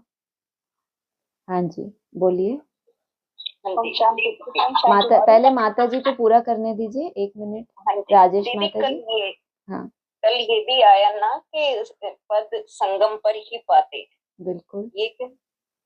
हमारा लक्ष्य है बाप समान बनना। तो अभी तो हम ये समझ रहे हैं ना कि ये जो संगम पर पद हमें चाहिए कौन सा, हमें बाप समान बनना है, हमें 16 कला संपूर्ण से होते हुए कलातीत बनना है। तो अब तो हमारे पास परिभाषा भी है कि मन की कितनी कितनी एकाग्रता से हम कितनी कलाएं धारण करते हैं। फिर बाप समान बनते हैं तो हमारी कैसी अवस्था होती है। जब हम 75% तक टच करते हैं, उसके बाद हमें ग्रेस मार्क्स भी मिलती है। तो अभी तो हमें समझ दी ही क्यों जा रही है, अगर हमें यहाँ नहीं बनना तो समझ यहाँ क्यों दी जा रही है। तो समझ ही हमें बता रही है कि हमें गहरी गहरी पढ़ाई मिल रही है, इसका मतलब हमें वैसा यहीं बनना है, नहीं तो सृष्टि की शुरुआत कैसे होगी। विनाश तो हम दुनिया को दिखाते हैं, एटम बॉम्ब्स तैयारी सब कुछ दिखाते हैं। कोई भी हो ब्राह्मण दूसरों को ये दिखा सकता है कि नई दुनिया की क्या तैयारियां हो रही हैं, जबकि इनके बड़े बड़े महारथी सब शरीर छोड़ के चले गए। तो विनाश तो दिख रहा है, वॉर चल रही है, कोरोना आ गया, दुनिया भी देख रही है। आप ना भी बताएं, उनको भी दिख रहा है कि विनाश होने वाला है। लेकिन कैसे शुरुआत होगी, नई शुरुआत, वो कोई नहीं बताता। तो नई दुनिया नई है ही इसलिए कि वहां से ये नई बात सामने आती है कि हमें विनाश को नहीं देखना, हमें कैसे शुरुआत करनी है, उसके लिए क्या क्या हमें योग्यताएं धारण करनी है, हम उसके ऊपर मेहनत कर रहे हैं। विनाश तो ऑटोमेटिकली होना ही है और उसका मदार भी तुम्हारी कर्मातीत अवस्था के ऊपर है। तो तुम्हारी कर्मातीत अवस्था यही तो संगम का पद है। हाँ जी। जी दीदी। और हाँ एक जी। चीज और, कल जैसे मुरली मैंने पढ़ी थी जगदम्बा और लक्ष्मी नारायण का, तो इनका जो ज्ञान और पुरुषार्थ, ये तो मम्मा ही थी, जगदम्बा तो साथ ही था। हाँ तो जी। वो तो ब्रह्मा बाबा से भी ज्यादा ज्ञान समझती थी और बताते हैं इंटेलिजेंट थी। तो फिर छोटा मंदिर उनका और वहां भी भीड़ और उनका इतना बड़ा, ये क्यों डिफरेंस? माना लक्ष्मी नारायण वो आत्माएं हैं जो प्रैक्टिकल में शरीर से संपन्न बनती हैं। जो बाप ने लक्ष्य दिया है तुमको कर्मातीत बनना है। कर्मातीत अवस्था कहीं तब जाती है जब आपका शरीर भी सतो प्रधान हो। तो ये पढ़ाई तो हमें मिलती ही लास्ट में है। आदि में जो कंडीशन लगाई गई थी प्योरिटी की, त्याग की, उस आधार से वो नंबर 1 ब्रह्मा बाबा कहो, ओम राधे मम्मा। लेकिन मुरलियों में स्पष्ट आता है कि ब्रह्मा बाबा ने मुरली में बोला जाओ उन बच्चों के पास, वो तुमको, वो माता पिता से भी तीखे हैं। तो आदि में तीखे थे तो अंत में भी तीखे होंगे, तो तीखे होंगे तो प्रैक्टिकल लक्ष्मी नारायण का स्वरूप धारण करेंगे। सिर्फ भक्ति मार्ग नहीं होगा वहां पर कोई भी। समझ को ही साक्षात्कार कहा जाता है, ये साकार मुरली का पॉइंट है। आदि में उतनी समझ नहीं थी, आदि में केवल भावनाओं के आधार से चले हैं, त्याग किया है।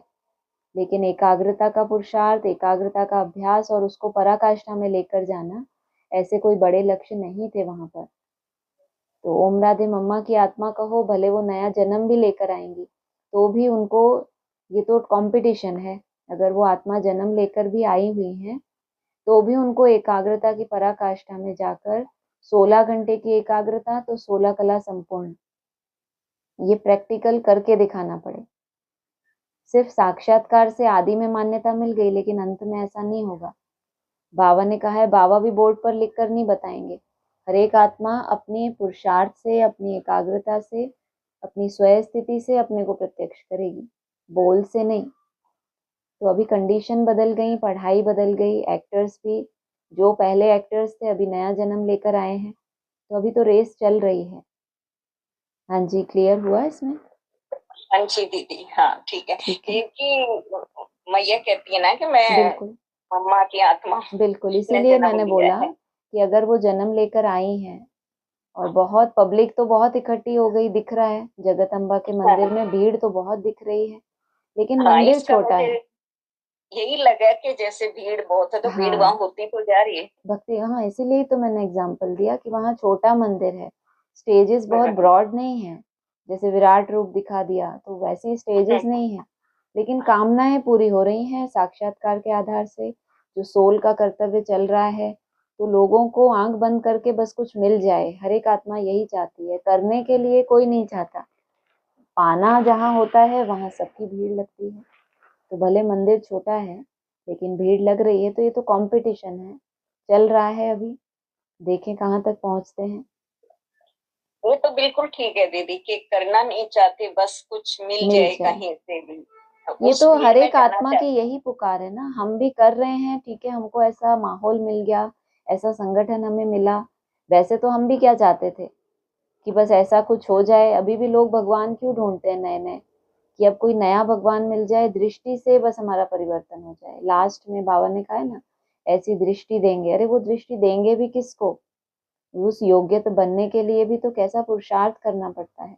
गीता में तो कर्म को, योग को ही आगे रखा, लेकिन हम कलयुग अंत में कमजोर बन जाते हैं। तो चाहते क्या है कि हमको बस सहज सहज मिल जाए, कुछ करना ना पड़े। हाँ जी।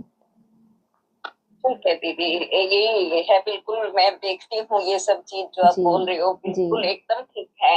हाँ कि जी। बस हमें कोई दे दे, हम इतना नहीं कर, वो सब बोलते हैं कि हम इतना नहीं कर सकते। तो तभी तो ठीक है कंट्रास्ट है दीदी। ना। बाबा तुम बच्चों को वरदानी क्यों कहते हैं? तुमसे क्यों पूछते हैं व्यक्त वाणी में, तुमको भक्तों का आवाज नहीं आता? तो हम समझते हैं शायद हम अमृत वेले योग में बैठे होंगे, कानों में सुनाई देगा हे देवी बचाओ।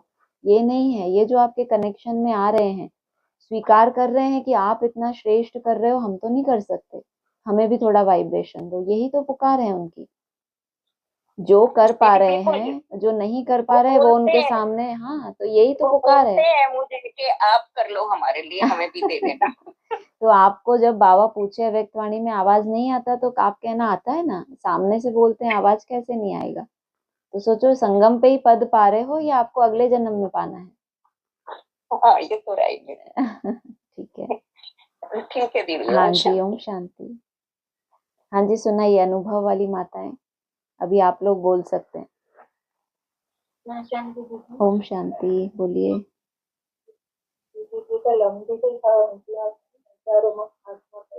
अच्छा, कहाँ पर आवाज कम आ रही है आपकी? अच्छा, आबू में आप लोग थे? नहीं दीदी, हम तो थे तो घर पे, अच्छा लेकिन अच्छा दूर दूर होकर अच्छा पास अच्छा, थे। ठीक ठीक, बिल्कुल बिल्कुल, आपको टाइम पता चल गया होगा ना उस हिसाब से। बहुत अच्छा है, बहुत अच्छा। बहुत वाइब्रेशन जुड़ा और हाँ बहुत अच्छी क्लास। हाँ, इसीलिए माता जी ने बताया, बहुत जबरदस्त अनुभव हुआ। तो मुझे लगा कि शेयर करना चाहिए ताकि सबको पता चले। बड़ौदा में भी संगठन चलता है, जहाँ जहाँ भी इकट्ठे होते हैं तो सबको प्रेरणा मिले कि भाई जबरदस्त अनुभव कैसे होता है। हाँ जी, हमने सोच लिया था कितने बजे तक हाँ बिल्कुल याद बिल्कुल। हाँ जी हाँ जी, बहुत अच्छा, बहुत अच्छा। कर।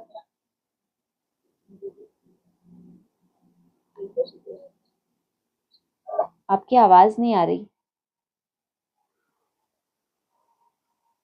और किसी को बोलना है? ओम ओम शांति दीदी। ओम मैं शांति। बोलूंगी, मेरी इच्छा तो काफी दिन से थी कि हम बैठे हैं, थोड़ा संगठन में बैठे हैं। बहुत इच्छा थी, तड़पन ज्यादा थी, लेकिन मैं किसी से कह नहीं पा रही थी इस बात के लिए कि भाई आप आओ आप आओ आप आओ, बुला बुला कैसे। लेकिन मैंने प्रसन्नता माता जी की, जब प्रसन्न माता जी की थोड़ी सी इच्छा देखी तो मैंने की माता जी आप मुझे बताओ कहाँ आए हम, जहाँ आप बुलाओगे हम वहीं आ जाएंगे संगठन करने के लिए, भट्टी करने के लिए बाबा की। तो प्रसन्ना माता जी बोली आप यहाँ आ जाओगे? मैंने हाँ वहीं आ जाऊंगी मैं, आप जहाँ बुलाओगे। फिर मैं बोली कोई पार्क वार्क भी तो नहीं है उसमें कर ले बैठ के? तो बोले कि मैं आगे से ये फोर्स नहीं डालती ना कि तो आप घर पे आओ, क्या पता अगली की कैसी अवस्था है, कैसे मतलब आ सकती है नहीं आ सकती है। तो मैं बोली आप मुझे जहाँ बुलाओगे मैं वहां आ जाऊंगी। तो प्रसन्ना माता जी बोली कि मैं आ जाऊं आपके घर? अरे माता जी सोने में सुहागा, आप आ जाओ, बहुत अच्छी बात। तो मुझे ना बड़ी खुशी हुई, इतने प्रसन्न माता जी आई, इतने ही मैं बड़े भाग भाग के सारा घर साफ करके और अच्छे से कमरा जचा के बैठ गई, और माता जी आ गई एकदम से। तो मैंने कहा माता जी बहुत अच्छी बात हुई, आप आए, आपको मतलब कोई आने में इधर कष्ट ना हो, बस मैं यही चाहती हूँ। तो बोली कि नहीं, और बहुत अच्छा अनुभव हुआ, इतना अच्छा लगा दीदी, मैं सच बता रही हूँ। मेरे को अनुभव ऐसा हुआ कि घर में भी ऐसी रौनक सी आ गई, जैसे कोई मतलब कोई मतलब दीपावली के फरिश्ते त्योहार उतर की आए कोई हो, रौनक सी। फरिश्ते हाँ जी, उतर आए हो, हाँ हाँ, प्रकाश हाँ, देने के लिए।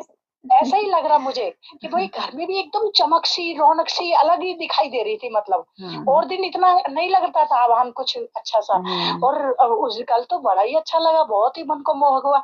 माता जी, मैं बोली माता जी अब हम रोज करें 1 घंटे, 1 घंटा 2 घंटा, मैं आगे वाले पहले सामने वाले की इच्छा देखती हूँ कि भाई इनकी इच्छा क्या है, कैसी है, तो मैं उसी हिसाब से मैं आगे बढ़ती हूँ, नहीं तो मैं पीछे ही रह रुकती हूँ थोड़ा सा। ठीक है, बहुत अच्छा, मैंने कहा, बहुत बढ़िया। तो फिर मैं बोली मैंने कहा प्रसन्न माता जी आप कोशिश करो, देखें हम आग जहाँ आपको नजदीक लगे तो वहां हम रोज बैठ जाएंगे। ये तो भट्टी तो हमारी 3 महीने की है, हाँ तो हम जी। रोज ही ना करें इस कार्य को। तो बोली कि देखेंगे, हाँ चलो करेंगे।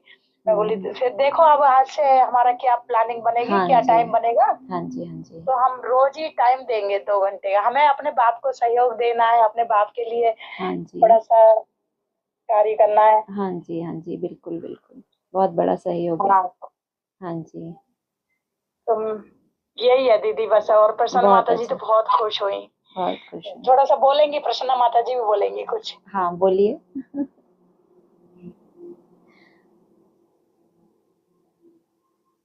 बोलिए प्रसन्ना माता जी, आपका आवाहन हुआ है।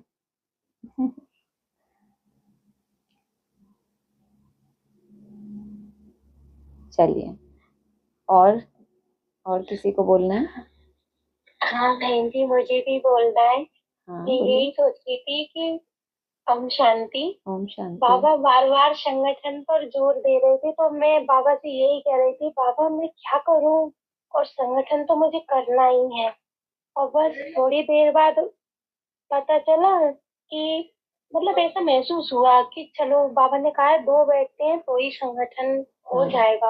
हाँ। और मैं आधे घंटे का संकल्प लिया, क्योंकि पहली बार है और बेटी भी थी, तो मैंने कहा पता नहीं, तो मैंने बाबा आधा घंटे का संगठन। आप कहाँ से बोल रहे हैं और आपका मैं नाम? ग्वालियर से अच्छा, आप ग्वालियर से ग्वालियर हेमा से। माता बोल रही हूँ। ठीक ठीक। और मैं आधे घंटे का संकल्प लेके बैठी, बाबा तो 2 घंटे संगठन करा दिया। और वो भी मतलब वो एक उठने का कारण नहीं था, नहीं, लेकिन बाबा तो छोड़े ही नहीं। हाँ, बहुत अच्छा। मतलब मैं ही उठी लेकिन बाबा ने नहीं छोड़ा। ऐसा लगा कि बैठे ही रहो, बैठे ही रहो। बहुत सुंदर, बहुत सुंदर। घर गृहस्थ में रह के ऐसे अनुभव सुनकर नशा चढ़ जाता है सबका। बहुत सुंदर। हाँ जी। बस अभी तो गुरुवार को ही किया था। हाँ हाँ। अब मुझे लग रहा है कि बाबा रोज भी हो। बिल्कुल बिल्कुल हो जाएगा। हाँ जी। ओम ठीक है। शांति। ओम शांति। और वो जलवा वाली बात आई आज, मुझे बहुत अच्छी लगी बहन जी, कि हमें कोई जलवा ये तो नहीं देखना कि हमारी महिमा हो, ये हो। हमें अपने अंदर जलवा देखना है कि हम जो काम नहीं कर पा रहे हैं बाबा, जो श्रीमत पर नहीं चल पा रहे, जैसा आप हमें बता रहे हो, वो हम अपने अंदर जलवा देखना चाहते हैं कि कैसे आप हमें बनाने आए हो। बहुत सुंदर। वो जलवा देखना है। बहुत अच्छा। देख तो रहे हो मुझे ना आप तो इससे जलवा? आपने तो देख लिया ना जलवा कल। हाँ, अभी और देखना अभी है। और अपने देखना है, अंदर पेट नहीं भरा। नहीं, दिखाएगा अभी दिखाएगा। और देख। तो मुझे ये बात बहुत अच्छी लगी कि अपनी ये जलवे वाली बात मुझे बहुत अच्छी लगी कि बाबा मुझे अपने अंदर जलवा देखना है कि आप जैसा बनाने है। बिल्कुल। ओम शांति। हाँ जी, और किसी को बोलना है? ओम शांति भाई। ओम शांति। हमारा नया नया संगठन कहाँ का शुरू है? ये माउंट आबू में शुरू हुआ है। माताएं जो रेवाड़ी की एक माता जी हैं, कविता माता जी, वो आबू में रहती हैं अभी वहां पर। और एक माता जी हैं कृष्णा माता जी, दिल्ली की हैं। वो भी जब ये भट्टी चली थी बड़ौदा में, तब तो मिले होंगे ये लोग, नहीं कि अलग अलग टाइम पे मिले हैं ना आप लोग? साथ ही थे। रेवाड़ी वाली माताएं जो आई थी ना, उनमें से 2 माताएं हैं, कृष्णा माता जी, कविता माता जी, ये लोग आबू में रहते हैं। और भागो माता जी, माया माता जी, कई माता जी लेकिन वो माता जी तो रेवाड़ी में रहते हैं ना। इन्होंने आबू का पूछा, इसलिए मैंने बताया। नहीं दीदी, अभी हम सारे एक संगठन में ही बैठेंगे, रोज रेगुलर नियम बनाएंगे अपना। नहीं, मेरा मतलब कि वो रेवाड़ी में ही मतलब मैं स्थान की बात कर रही हूँ। वो लोग हैं तो रेवाड़ी में ना। अच्छा अच्छा, हाँ जी, हाँ हाँ, वो जगह की पूछ रहे हैं ना, तो उनको ये है कि आबू से कौन नया जुड़ा है, ये मैं उनको बता रही हूँ कि हैदराबाद की माता जी हैं और निर्मला माता जी के कनेक्शन से निकली हैं और वो आबू में रहती हैं। तो ये 3 माताएं आबू में हैं, तो इन्होंने कल से संगठन शुरू किया। बाकी बहादुरगढ़ से जो निकले हैं, उन्होंने वहां पर संगठन शुरू किया। रेवाड़ी वाले भी वहां पर गए थे लास्ट संडे। तो ऐसे चल रहा है। हाँ जी। बहुत हाँ जो भी ले रहा था। ठीक ठीक है बहन। हाँ जी। और किसी को कुछ बोलना है? हाँ बहन जी, मुझे हेमा माता जी बोल रही हूँ। मुझे बोलना है कि जैसे संगठन सब जगह हो रहे हैं, तो हम एक ही टाइम अगर पता चल जाए तो उसी टाइम पर भी सभी आत्माएं बैठे हैं। बहुत अच्छा है, बहुत अच्छा है। संगठन का जो भी टाइम फिक्स हो ग्रुप पे भी डाल सकते हैं। हाँ, तो वहां से सब लोग ले लेंगे और जिसको जैसा समय होगा वो अपने हिसाब से फिर अपना सफल करेंगे। बहुत अच्छा है। हाँ जी, ऐसा करेंगे जरूर। ठीक है। और किसी को कुछ बोलना है?